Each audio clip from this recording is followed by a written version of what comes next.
Bienvenidos a Cruce de Palabras por Telesur. Soy Luis Hernández Navarro y hoy nos acompaña en el estudio el escritor Juan Villoro. Juan es uno de nuestros más importantes intelectuales públicos, laureado, novelista y cuentista, y una referencia para el mundo de la literatura, de la política y de todo lo que sucede en México el día de hoy. Pero no vamos a hablar sobre él y sobre su obra, sino sobre la obra y la vida de un personaje excepcional, uno de nuestros más grandes filósofos, que es además su padre, Luis Villoro, del que en unos días cumpliremos 100 años de la fecha de su nacimiento. Juan, muchas gracias por estar con nosotros para hablar de un personaje tan apasionante como tu papá. Sí, al contrario, Luis, muchas gracias a ti. Qué oportunidad tan maravillosa de hablar de tu tocayo, que efectivamente, como dijiste, este año en noviembre cumpliría 100 años. 100 años. Juan, en un prólogo que tu papá escribe a la obra de Bertrand Russell, ¿no?, que además editó Fernanda Navarro, él habla de que los filósofos, cuando se habla de filósofos y de filosofía, estamos hablando de dos cosas distintas, en ese rigor que siempre tenía tu papá para ordenar el pensamiento y las cosas. Y él hablaba, un poco estoy resumiendo y probablemente resumiendo mal, pero él decía, por un lado están los filósofos que sistematizan el sentir y el pensamiento de una época. Pero por otro lado están los filósofos que hacen de su vida una realización de la filosofía. Y él decía, a propósito de Bertrand Russell, bueno, Bertrand Russell desarrolló toda una teoría epistemológica, hizo aportaciones en el terreno de la ética y la moral, pero sobre todo fue un hombre que hizo de su vida un ejemplo. Sí. ¿Podemos decir lo mismo de tu papá? Yo creo que sí, desde luego que yo no soy un testigo objetivo al respecto, pero fíjate que hay algo muy interesante, Luis, que es lo siguiente. Cuando mi padre y su generación, que habían formado un grupo de jóvenes filósofos llamado el Grupo Hiperión, salen de la facultad, su gran maestro, José Gaos, que era refugiado español, era el gran mentor de todos ellos, los convocó a hacer un seminario. Ya no eran sus alumnos, eran sus iguales, y les hizo una pregunta decisiva. ¿Se debe filosofar como se vive o la filosofía es una técnica, es una búsqueda de conocimiento al margen de la forma de vida? Y de manera muy interesante, los que participaron ahí, que eran Jorge Portilla, Ricardo Guerra, Emilio Uranga, Alejandro Rossi y mi padre, todos en bloque dijeron, para nada, la filosofía es una cosa y la vida es otra cosa. Nosotros nos hemos formado para pensar, para buscar otras formas de conocimiento. Fue tan álgida la discusión con el maestro que, a sugerencia de mi padre, que era el más diplomático de todos, dijo que estos textos no se publiquen nunca. Muchos años después se dieron a conocer en un volumen muy recomendable, porque es casi como una obra de teatro, donde estos filósofos están peleando, que se llama Filosofía y Vocación. Entonces la pregunta esencial era esta: ¿cuál es la vocación del filósofo? ¿Cambiar el mundo, dar ejemplo con su vida, o simplemente pensar? Y ellos consideraban entonces que la vida no debería ser un obstáculo para el pensamiento, ¿no? Se veían un poco en una especie de torre de marfil. Así empieza mi padre su trayectoria, y esto es importante decirlo porque él se va corrigiendo. A veces confundimos la congruencia con la terquedad, ¿no? Gente que no aprende, que no cambia, y mi padre se fue educando a lo largo de su vida hasta llegar a una idea participativa de la filosofía, que es exactamente la que tú mencionas, Luis, cuando él habla de dar ejemplo. Y en varios textos él escribió también respecto a la política, diciendo, bueno, hay líderes que son líderes morales, líderes éticos, que no necesariamente están buscando el poder y que brindan ejemplo sin proponérselo en forma manifiesta. O sea, nadie puede decir qué ejemplo soy para la humanidad, ¿no? El ejemplo es atributo de los demás. Los demás encuentran en esa persona que representa algo emblemático. ¿Por qué? por su forma de vida, ¿no? Y entonces él luego puso en la política ejemplos como el de Martin Luther King, el de Gandhi o los zapatistas en México. Entonces él, digamos que en la segunda fase de su vida, que fue la más productiva, ya la fase de madurez, efectivamente vivió para entregarse a causas en las que creía y sin buscarlo creo que se convirtió para nosotros en un ejemplo. Dos de sus obras pioneras mantienen su actualidad absolutamente a pesar del tiempo transcurrido. Y son obras que hacen filosofía, pero no solo filosofía, alrededor de la historia, ¿no? Los grandes momentos del indigenismo y la revolución de independencia. Yo insisto, mantienen su actualidad, siguen siendo referencia obligada para discutir tanto el tema del indigenismo como el de la revolución de independencia. Esta pasión, este encuentro de él con la historia y la filosofía, ¿tú cómo lo explicarías? ¿Por qué partir de él como materia prima? Sí. Creo que mi padre tuvo una relación muy conflictiva con México. Él nació en Barcelona. Su padre murió cuando él era muy pequeño, tenía unos 9 años. Entonces su madre, que era mexicana, se vio en España, en los albores de la Guerra Civil Española, en una descomposición social fuerte con 3 hijos, y decidió ella regresar a México y mandar a sus hijos a estudiar en Bélgica a internados de jesuitas. El hermano de mi padre, Miguel Villoro Toranzo, fue jesuita y mi padre estudió con ellos, se formó. Sabemos que los jesuitas también han sido grandes fabricantes de radicales, ¿no? Y que Simón Bolívar, Fidel Castro, James Joyce, el subcomandante Marcos, etcétera, mucha gente ha estado con los jesuitas. Y ahí mi padre empezó a pensar la realidad de una manera crítica. Pero vino la Segunda Guerra Mundial y se vio forzado a regresar al país de su madre. Y su madre tenía dinero porque venía de haciendas de San Luis Potosí que producían mezcal. Entonces mi padre vino a un país que le pareció profundamente injusto, profundamente desigual, visitó estas haciendas, los peones de la hacienda se formaron para besarle la mano, lo cual le pareció oprobioso. Y no solamente le pareció terrible estar en un país con estas desigualdades, sino formar parte de los explotadores. Entonces se sintió en una circunstancia de crisis personal muy grande, rompió con los valores de su familia y empezó a buscar otro tipo de alternativas. ¿Cómo encontrar algo que te apasione en un país que te ha confrontado de esa manera? Y entonces lo buscó en el origen de el país mismo. Y por eso él, que venía de fuera, empezó a estudiar a los primeros antropólogos de este mundo, que fueron los misioneros ilustrados, que trataron de entender a los indígenas. Por eso su primer libro es un libro no sobre los indígenas, sino sobre el indigenismo, es decir, sobre sus intérpretes, porque él mismo buscaba ser un intérprete y entender ese país, encontrar ahí valores fundamentales. Los encontró de manera teórica. Muchos años después, el levantamiento zapatista le permitiría ser él mismo un intérprete directo. O sea, es una historia preciosa, me parece, porque él empieza estudiando a las casas y acaba siendo como las casas.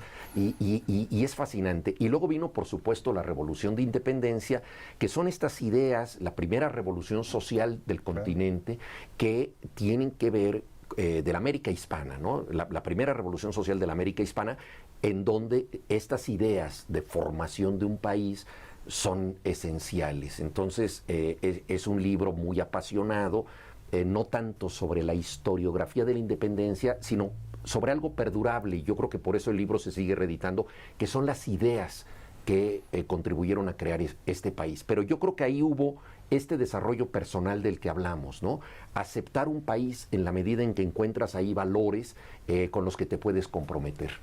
En un librito suyo publicado en los 70 por lo que era Grijalbo, se recogen varias de sus artículos periodísticos y hay reflexiones sobre el país, sobre el golpe de Estado en Chile, pero hay una que a mí me llama mucho la atención, que es algo así como una apología del fútbol. Y en lugar de seguir la interpretación clásica de la izquierda en aquellas épocas, que era el moderno opio del pueblo, ¿no? Dicen, no, el fútbol es alegría, es disfrute, es cooperación. Él era aficionado al fútbol, de ahí viene, tú eres autor de un libro extraordinario sobre fútbol y un gran conocedor de ese deporte. Fíjate que mi padre era aficionado al fútbol, le gustaba mucho, le gustaban los toros y ibas todos los domingos en la mañana al estadio y en la tarde a la Arena México. Dejó de ir a los toros cuando yo nací porque le dio miedo que yo pudiera ser torero. Y mis padres se divorciaron cuando yo tenía 9 años. Entonces mi padre se encontró con el predicamento de tener que hacer algo conmigo los domingos. Me llevó al zoológico, pero ¿cuántas veces puedes ir al zoológico? Me llevó a ver películas que le encantaban, pero no había una cartelera donde siempre hubiera películas para niños. Y un día me llevó al estadio de Ciudad Universitaria y a mí me fascinó. Y entonces él dijo, ya sé qué hacer con mi hijo. Entonces todos los domingos íbamos al fútbol. De hecho, el lugar donde yo conviví con mi padre durante más tiempo fueron los estadios de fútbol. Primero Ciudad Universitaria, luego el Estadio Azteca. Entonces, esto lo sentí yo muchos años después, porque cuando yo ya tuve edad para ir por mi cuenta al estadio, mi padre dejó de ir. Yo dije, finalmente no era tan fanático, lo que quería era llevarme a mí, lo cual pues desde luego me parece muy solidario y conmovedor. Y en ese texto que tú mencionas, fíjate que él hace también una interpretación política, no podía ser de otra manera. Es inmediatamente después o durante el Mundial de 1974, en donde la todopoderosa Italia pierde con Haití, que había eliminado a México. Le meten un gol a Dino Zoff, que tenía una cantidad de minutos sin recibir gol. Y él dice, eso es el fútbol, el débil le puede ganar al fuerte, es una metáfora de lo que debe ser la vida. ¿Te parece, Juan, si vamos a una pequeña pausa? Con todo gusto. No se vayan, regresamos para seguir hablando de filosofía y fútbol.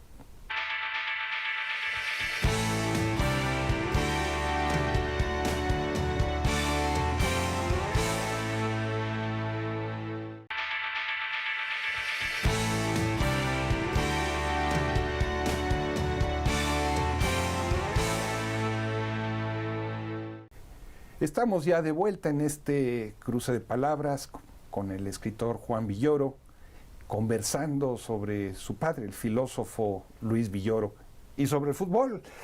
¿Alguna vez tú escribiste, Juan, que en uno de esos domingos que tu padre te llevó al partido, la porra de los Pumas de la universidad comenzó a agredir, como se hace en los partidos de fútbol en todo el mundo, a la porra contraria? Y tu padre se paró, algo así, a decirles, no hagan eso, hay que ser amables con nuestros invitados.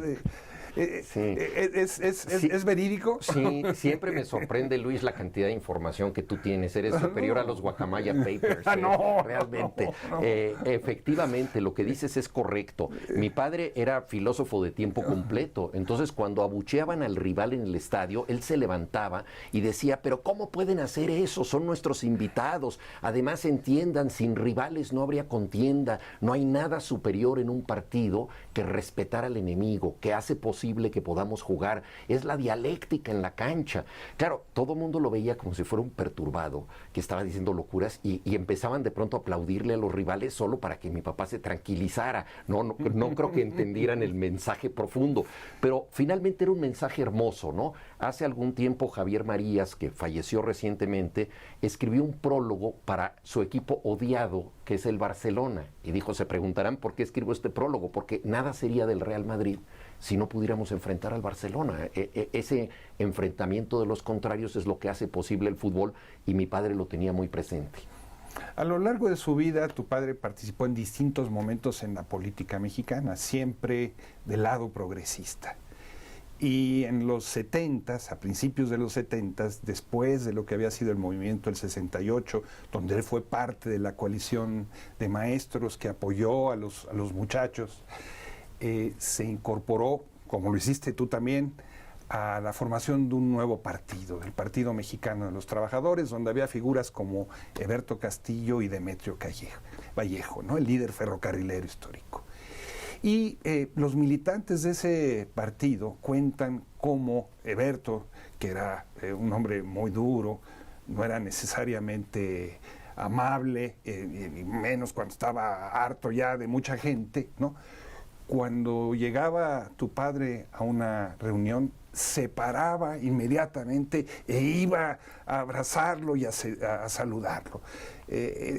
Heberto, que no escuchaba, o no escuchaba mucho, escuchaba a tu padre permanentemente. ¿Cómo era esa relación de él con el partido, con la política en aquella época, en la que tú, insisto, fuiste también parte de ese proyecto? Sí, bueno, yo era militante de base exclusivamente, pero fue un proyecto de una izquierda democrática, una izquierda que rompiera con los dogmas entonces muy presentes del marxismo-leninismo y que encontrara símbolos propios, ¿no? Heberto siempre ponía mucho énfasis en esto y mi padre le parecía muy interesante que en vez de la hoz y el martillo, que era un símbolo internacional del comunismo, pues se buscara, no sé, un machete y un nopal, cosas más cercanas a nosotros, y que no necesariamente se hiciera una retórica que siguiera pues los esquemas académicos de la universidad, sino que se ajustara a las necesidades de la gente. Entonces mi papá abrazó esta causa con mucho entusiasmo. Desde luego que Heberto era un hombre recto, era un hombre obstinado, por momentos terco, y eso dificultaba ciertas discusiones entre ellos, porque muchas veces mi padre quería que el partido tuviera una mayor capacidad de alianza con otras zonas de la izquierda, porque al postular una izquierda diferente, también podía haber por momentos un proyecto excluyente de las muchas otras variantes de la izquierda. Y el conflicto definitivo que tuvieron sin romper nunca la relación amistosa, que fue extraordinaria hasta el final de la vida de Berto, que murió antes que mi padre, el conflicto fundamental era que mi padre creía en una alianza más amplia de los distintos grupos de izquierda y en la necesidad de incorporar en eso a gentes que venían del movimiento comunista tradicional, de variantes socialistas, anarquistas, etcétera. Y Heberto, al querer hacer esta opción diferente, pues la había hecho tan diferenciada que podía tener un peligro de aislamiento. Finalmente el partido, bueno, acabó disolviéndose para convertirse ya en una corriente de izquierda unificada. A lo largo de su vida tu padre fue cambiando sus posiciones filosóficas. Nunca se casó con una corriente de pensamiento en lo particular y siempre se caracterizó por problematizar todas, ¿no? Y ponerse en los dos lados de la moneda. Al final casi de su vida, él comienza a reflexionar cada vez más en el valor de la comunidad y en el concepto de la comunidad, en una forma muy peculiar de libertad asociada a esa comunidad, en ideas como el de la autogestión. ¿Cómo fue esta trayectoria, Juan? ¿Cómo le explicarías tú? Sí. Yo creo que tuvo que ver con lecturas que él fue haciendo relacionadas justamente con la idea de comunidad, ¿no? En la sociología tradicional suele haber dos conceptos diferenciados que son sociedad y comunidad, ¿no? La sociedad reúne a los individuos de manera individual en aras de una ley que los articula a todos, pero donde cada quien en lo personal puede usufructuar esa ley, respetarla, etcétera.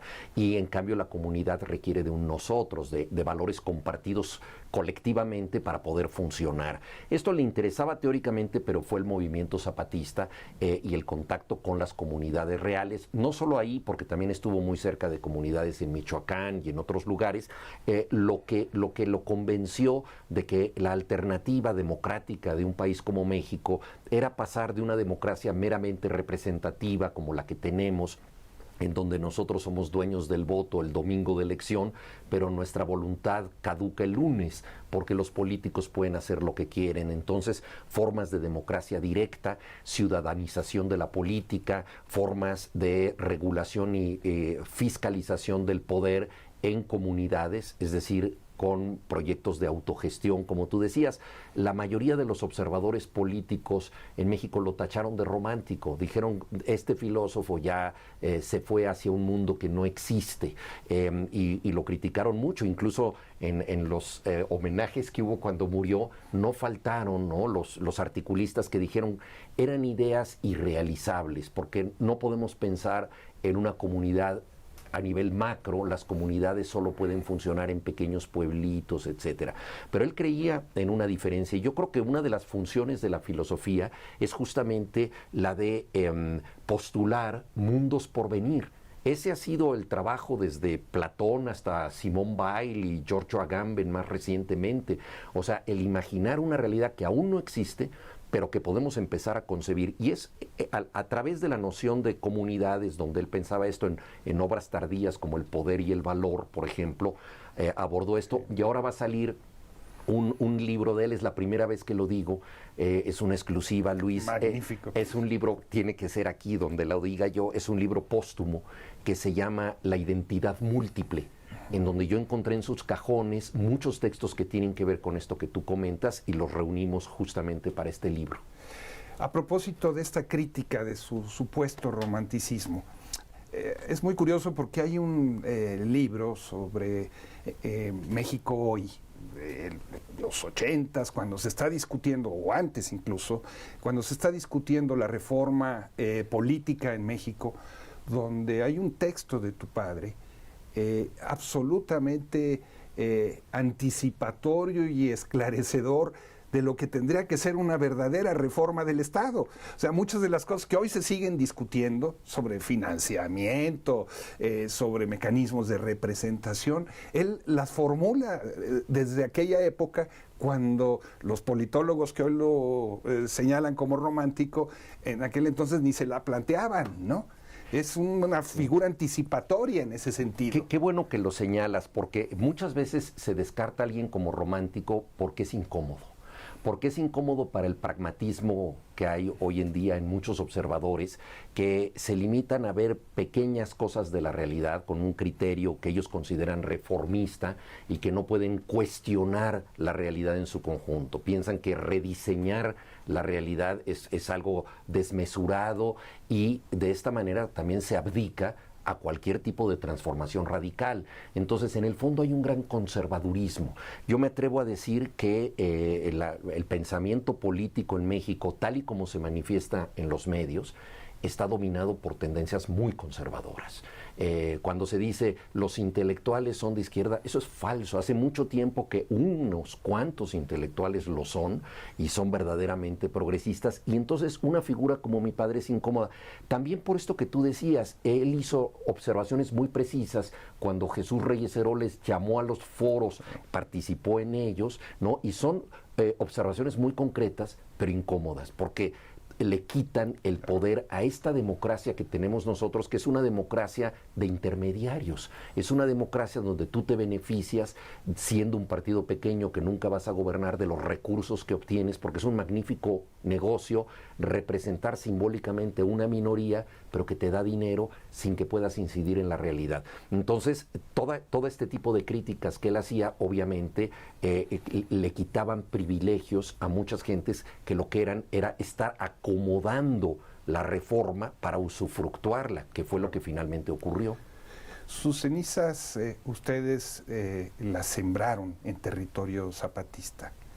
¿De ese tamaño era la relación de tu padre con el movimiento zapatista? Fíjate que esa fue una decisión muy difícil, Luis, porque él, cuando yo hablé con él, es un diálogo que no quieres tener nunca con un ser querido. O sea, ¿qué vamos a hacer con tus cenizas? Él dijo, tírenlas al drenaje, a mí qué me importa, eso no vale nada. Y entonces dijo, yo no quiero homenajes. Él odiaba cualquier cosa digamos, que fuera a ser fastuosa, ¿no? Entonces dijo, hagan lo que les dé la gana. Y yo le dije, pero ¿y si las llevamos a un río, por ejemplo, en la zona maya, en Palenque? No, pero nada de homenajes. Entonces yo le dije, mira, no pienses en ti, piensa en nosotros. O sea, ¿cómo nos vamos a sentir bien nosotros? Dice, hagan lo que les dé la gana. Fue así. Y como yo soy el mayor y estaba delegado por mis hermanos para decirles esto cuando mi padre ya estaba muy mayor, pues nos quedamos con esa responsabilidad y era difícil. Su viuda, Fernanda Navarro, desde luego dijo, vamos a llevar las cenizas a Oventí, que es lo que a él le hubiera gustado. Mis hermanos tenían dudas, pero una vez que se tomó la decisión, creo que fue la decisión correcta. Y fue una decisión tan correcta que tú acabas de dar con la palabra clave, las sembramos. No las enterramos. Y eso me parece que es muy importante porque realmente Noventic es un espacio precioso lleno de flores y donde se ha convertido él en un ejemplo. Empezábamos hablando de eso. ¿En qué medida una vida puede ser ejemplo para los demás? Y pues ahí ese jardín del filósofo, donde siguen brotando las flores, está bien. Y mira, cuando yo hablé con el comandante David para decirle, escojan un lugar apropiado, él, con esa sencillez que suelen tener los zapatistas, que al mismo tiempo es muy profunda, me dijo, voy a buscar el lugar correcto y mañana se lo digo. Y regresó al día siguiente y me dice, ya tengo el sitio para su padre. Es a la sombra de un liquidámbar. Y le voy a decir por qué lo escogimos. Porque es un árbol joven. Es un árbol que le va a dar sombra por lo menos 100 años, ¿no? Y además es el árbol que está más cerca de donde nos juntamos nosotros, donde hacemos las asambleas. Entonces va a estar con nosotros. Esa idea me pareció tan poderosa que creo que justifica eso. Epicuro decidió que la filosofía fuera una forma del jardín. Él no le llamaba academia a su grupo de estudios, le llamaba jardín, y yo creo que pues mi padre encontró su jardín en Oventic. En un minuto, ¿sigue vigente el pensamiento y la obra de tu padre? Yo creo que sí, sigue vigente porque sobre todo está alimentada de futuro. Es una obra para transformar el porvenir y mientras tanto sigue siendo una señal, creo yo, para avanzar hacia una sociedad más justa y un pensamiento que nos incluya a todos. Juan, muchas gracias por estar con nosotros y compartir estas historias Gracias tan hermosas y conmovedoras. Gracias, querido. Amigos, amigas, muchas gracias por su amable compañía. Ya saben, la semana que viene, aquí por Cruce de Palabras por Telesur.